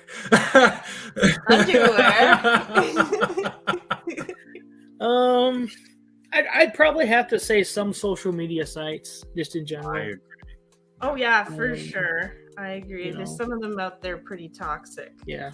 But that was a good answer. Happy wife, happy life. I agree, Simon. Happy wife, happy life. Yes, Simon. That's very true. So glad you're on my side. Just kidding. Okay. What is the most unbelievable yet true excuse you have ever had for being late? Oh, I live my life. If I'm not there 15 minutes early, I'm late. So that's kind of hard. Oh, okay. You're an on timer or before on time. Oh yeah. Probably in this area, you hit a deer. Probably for you guys too. But there was one morning I hit 2 somehow. 2 deers? Yeah. My boss is like, I don't believe you. I'm like, I'll take a picture. Because they were both laying there. I'm like, look. Oh my gosh. I believe you. He didn't believe you? He's like, yeah, wow. 2 deers? Yeah. Come on now. Yeah, nearly totaled my truck out. Yeah. Oh, yeah, for sure. And of course you're going to take pictures. I'm surprised your boss didn't believe you right away. I would have been like, okay, I want to see pictures just because, wow, really? You survived the first one. Like, okay, the first one hit, right? And then you just continued going forward, or? I hit the first one, and when I hit it, it pulled me to the right, and I ran off the road. Oh, and I hit the second one in the grass. Oh, wow. Yeah. Oh my God. Sharon's is my dog had puppies. My dog had puppies? Yeah. Okay. Oh, that okay. one's good too. Well, that's true. That could be a true one where you have to rush off to the hospital or the vet's office. We have a guy at work. He uses the excuse my kids are sick. And yeah, I've heard that one before. I mean, that that one is bad because your kids are sick. That stinks. But it took us about 6 months to realize he doesn't have kids. Oh, that's good. Oh my God! Wait a minute. We're like, wait a second. You don't have kids. Yeah. Did he have a wife or like a girlfriend or something? He's a girlfriend, yeah, but no kids. So, yeah. Oh my gosh. Alrighty then. Okay, what is the most thoughtful present you have ever received?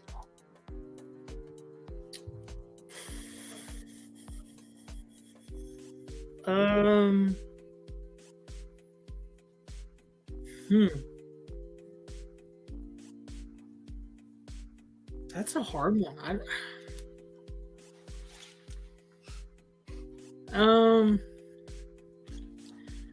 The most thoughtful was probably the Christmas just after my dad passed away.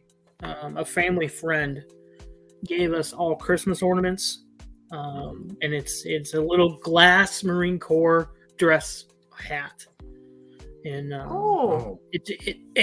it's a $5 ornament, so they picked up, but that meant the world to us, and that made our Christmas a lot better. So. Oh wow, that's really cool. Yeah, that is lovely. What's up? Down Under Collectibles. Okay, going back to the last question, the most unbelievable yet true excuse that you've ever had for being late. Down Under says, I had a lady arrive late to work as she crashed her car because a spider crawled on the outside of her window screen, and she freaked out and so jumped out of the car whilst it was still moving. That's crazy. Whoa, okay, like, was that a tarantula? Because you're down under, right? Yeah. Well, I don't know if he's talking about in Australia. It was a big spider. It's not like little, spider in the kitchen or whatever where you can handle. Was it like the size of your hand? And was it a big spider? Do you know? Yeah. How big was it? Like, okay. Yeah, I want to know. I don't know if I jump out of the car moving though. I'd probably just stop the car. Well, here we go out the other side of the car.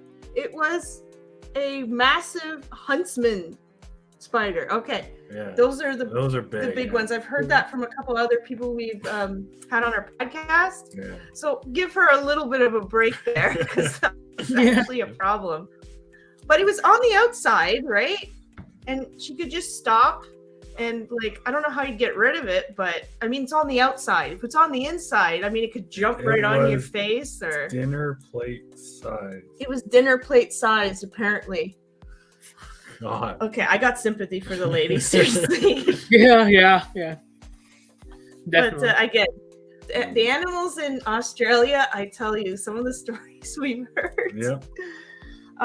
It's not for the faint of heart to live there, for sure. If you're afraid of certain Things. snakes, spiders, stuff like that. Scorpions, I'm not sure, but they got some interesting animals out there. Yep. They do. Thank you for sharing that. It was a good one, too. That was, yeah. Okay. What is the oddest way you have ever accidentally hurt yourself?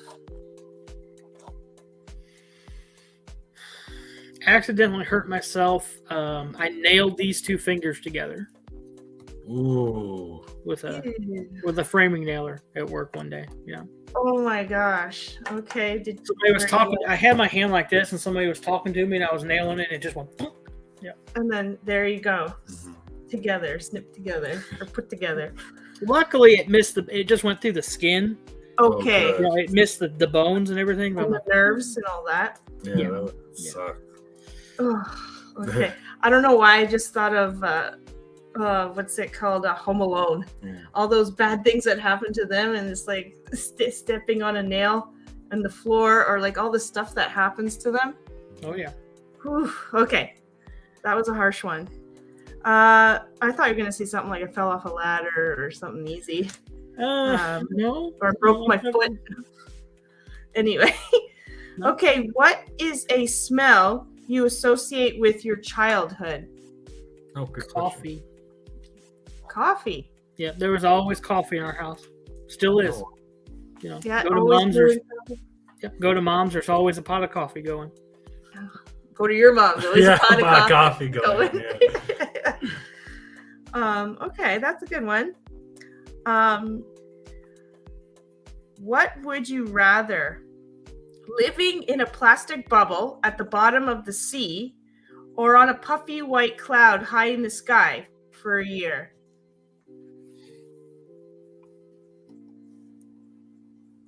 Neither will you die, but you're up there for a year, or you're down at the bottom of the sea for a year. Okay, if I'm in the sky, can I look down on the world and see what's going on? Yeah, you're on a puffy white cloud. Okay, I'd rather be in the sea then. You'd rather be in the sea? Scared of heights? At the bottom of the sea, though, where, all the creepiest crawlies that they haven't even discovered yet, like even deeper than the octopuses and stuff. Yeah. I think I'd want to be in the sea, and that way when I come back up after a year, I can see what has changed. Where if I'm in the sky, I'm watching everything happen. Nothing's going to be new to me. You want to be surprised. Yeah. Okay, I love that. Okay, here you are. All right, we have 3 final questions for you. You've done really well tonight. Did amazing, yep. Very creative answers. So, biggest fear?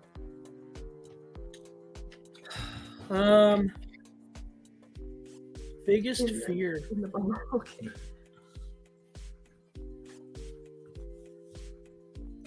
Probably just failure. Failure at anything I try. I'm very fearful of that. That's why I put so much into everything I do. Right. Hold on, one last thing here. With Funko PDX, he said, one time I farted in the car and it stunk so bad it made the driver puke. True story. Is that why you were late, or you just wanted to share that story? Ew, that's really bad. Now I think about it, like, it stinks so bad, somebody pukes, like they're just like, while they're driving. Hopefully he pulled over. Hopefully he didn't puke in the car. Well, speaking of in the bubble, I wouldn't handle the bubble because I'd be farting all the time. Yeah, that's for Up sure. in the air, it'd be just blow At least, away. yeah. At least you have some room for farting. Yeah, for sure. Our second last question. Do you have any questions for us? What got you guys started? What got you down the Funko podcast alleyway? The podcast. I mean the pandemic. Really, like we're both home. I lost my job because I was working at a restaurant. We had nothing to do. Yeah. Then we both unemployed. We both wanted to start being creative because we started to get bored. We wanted to be creative before, though. You brought this up. But I think it gave us a lot more time to be more creative. The push to do the it. Push, yeah. You'd only watch so many movies before you're like, I got to get up and do something else. Know. Exactly. Right? Yeah. Yeah. Yeah. That was the good part about the pandemic. Awesome. I think it got a lot of people out of their bubbles into different things that they wouldn't normally do. Absolutely. It did it for me, but then it wasn't at the same time. It wasn't the pandemic that made me do this or had me do this. It was getting hurt, but the pandemic still has something to do with it. Yeah. So. Yeah, and like you said, you still get nervous on camera. Oh yeah. When you do it so much, you get better at it. But if you go back and look at some of my old videos, I can see the nervousness. I don't know if other people can, but you definitely practice on skills you might not have realized you can do well at, If I'm if I'm down because a video I just posted hasn't done so good or something, I will literally go back and watch my very first video. And I watch it and I'm just like, oh my gosh, this is where I started. I'm not going to say I'm better now, but this is where I'm at now. Look how much I've grown. Exactly. So today wasn't a bad day. Yeah. That very first video, I was literally reading what I wrote with black magic marker on cardboard that was nailed to my wall. And I was like this. Oh. Not even looking at the camera, just like, oh. So, yeah. You know what? I did something similar to that. I had cue cards. I was doing a Sailor Moon video, and I wanted to remember all the facts. And usually I can remember facts, but because it was on camera, my mind just I can't focus. So I had it on cue cards to help me. But I did look at the camera and all that, but it was very hard for me. So I've been there too, where I had it in front of me, so I knew what I was trying to say. But I love that little tip you said, though, honestly, where if you go back and look, sometimes if you're feeling a little down, just remind yourself, look how far you've come. Look how much you've changed and grown and improved on yourself. And just think, what if you've gotten this far, imagine how far you're going to be in times to come in front of you in the future. Yeah, exactly. Right? So thank you for that little tip. Yeah. Good to know, guys. And other guys out there with YouTube channels, a good little tip to keep in mind, I think. Yeah.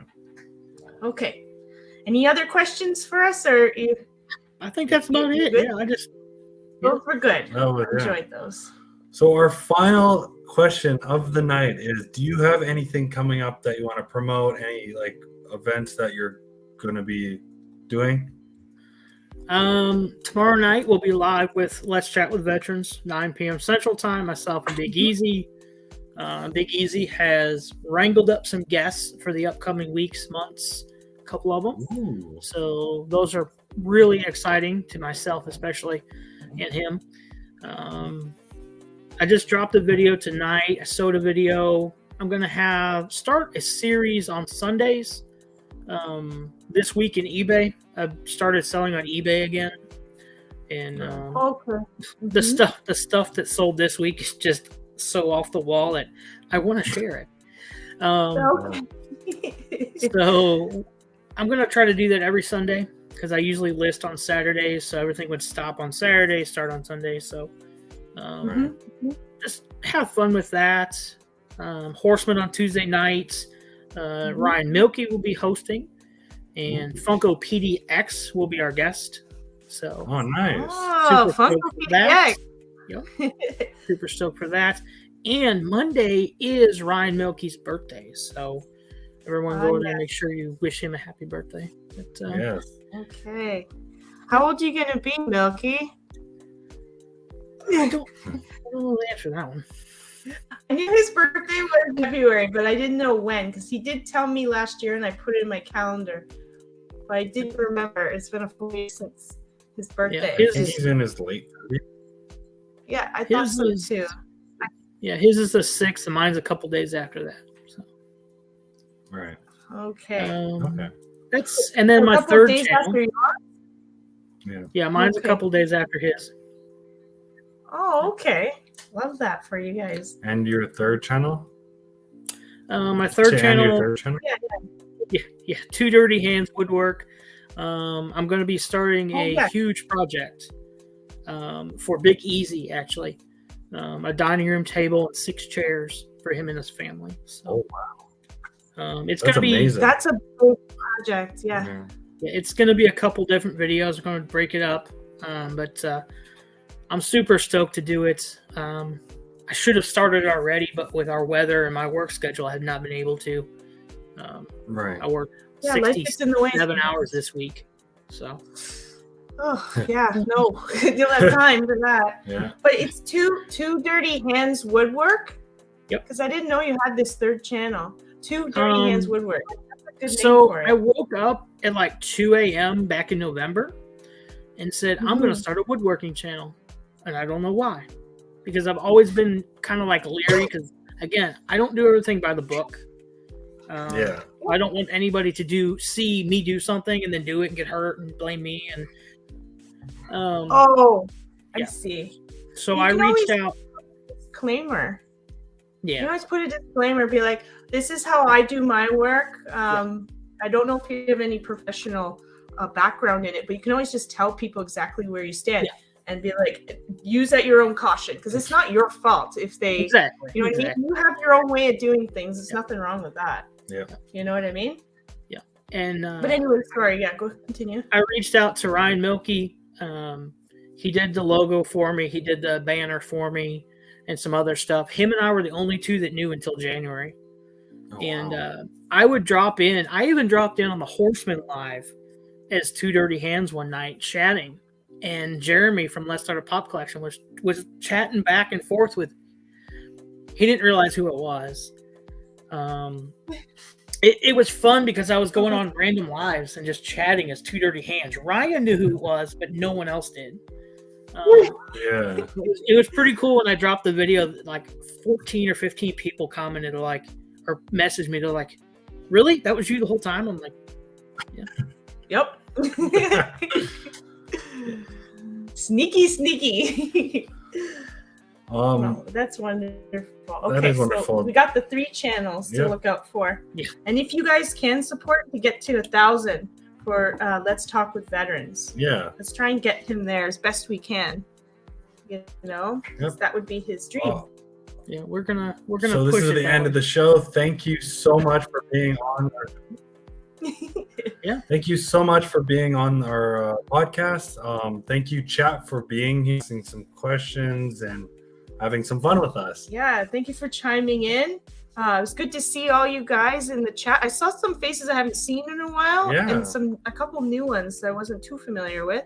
But always welcome every Saturday, almost every Saturday. And thank you guys, and I hope you guys have a lovely week, whatever you do coming up. And this has been another episode of the Funko Friends podcast, and we are out. Take care, guys. See you next Saturday. See you then. Bye.